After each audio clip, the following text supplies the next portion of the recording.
नमस्कार मित्रों, भगवान कृष्ण ने महाभारत काल में ही पांडवों को यह बता दिया था कि कलयुग कैसा होगा।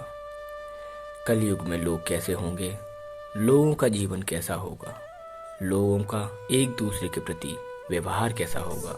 मित्रों, इस वीडियो में हम चर्चा करेंगे भगवान कृष्ण द्वारा बताए गए कलयुग के 5 कड़वे रहस्यों के बारे में जो आज के समय सत्य हो रहे हैं।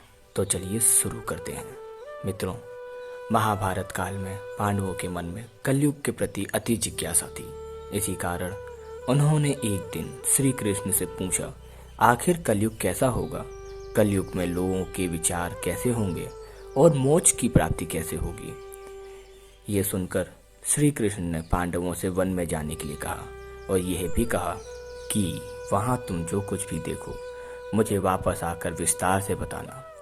श्री कृष्ण की आज्ञा अनुसार पांडव वन जाते हैं और वापस आकर भगवान कृष्ण को एक एक करके अपनी आंखों देखा विस्तार से बताते हैं।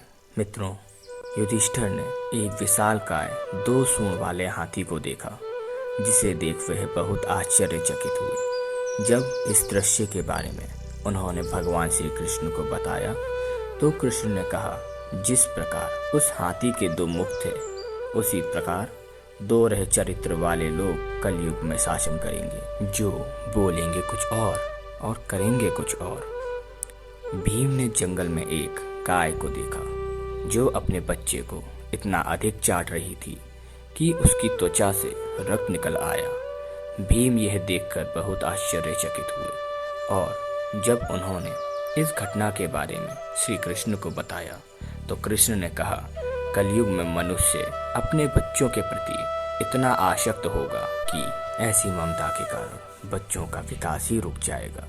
यदि किसी का पुत्र साधु बना तो सब उसके दर्शन करेंगे, परंतु यदि स्वयं का पुत्र साधु बना तो रोएंगे। कलयुग में लोग अपने बच्चों को मोह और परिवार में ही बांध कर रखेंगे, जिससे उनके चरित्र का वास्तविक विकास नहीं हो पाएगा, जो अंततः उनके बच्चों को ही हानि पहुंचाएगा।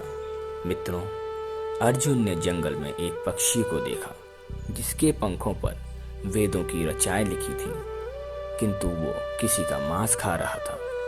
इस पर श्री कृष्ण ने अर्जुन को बताया, कलयुग में ऐसे लोग होंगे जो विद्वान कहलाएंगे, किंतु उनकी दृष्टि सदा दूसरों की संपत्ति पर होगी और उनके मन में केवल स्वयं के हित का विचार विद्वान रहेगा।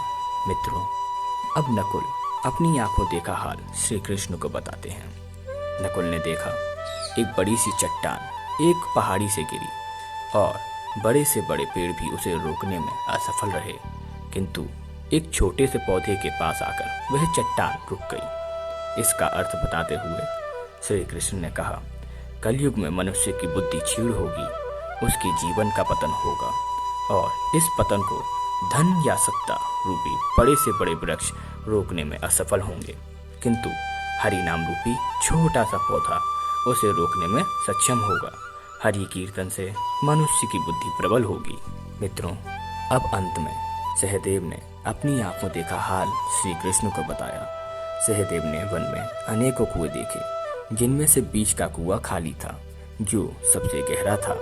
इसका अर्थ बताते हुए श्री कृष्ण ने कहा, कलयुग में धनी व्यक्ति अपनी इंद्रिय तृप्तियों, व्यसनों और बुरी आदतों पर धन लुटाने में संकोच नहीं करेगा, किंतु किसी जरूरतमंद की मदद करने में, किसी भूखे को भोजन खिलाने में या समाज की भलाई के लिए धन खर्चने में संकोच करेगा। कलयुग के बारे में इन 5 बातों को बताने के बाद श्री कृष्ण ने कहा कि कलयुग में मनुष्य के इस व्यवहार, आचरण और कदाचार का कारण कलयुग का प्रभाव होगा तथा जो लोग इन दुराचारों से दूर होंगे उन पर श्री हरि की कृपा के कारण कलयुग का प्रभाव नहीं पड़ेगा। तो मित्रों, ये थे कलयुग के वो 5 कड़वे सत्य जिनके बारे में श्री कृष्ण ने पांडवों को बताया था। मित्रों, इसी प्रकार की और कथाओं और कहानियों को सुनने के लिए हमारी वीडियो को लाइक करें और हमारे चैनल को सब्सक्राइब करना ना भूलें। नमस्कार।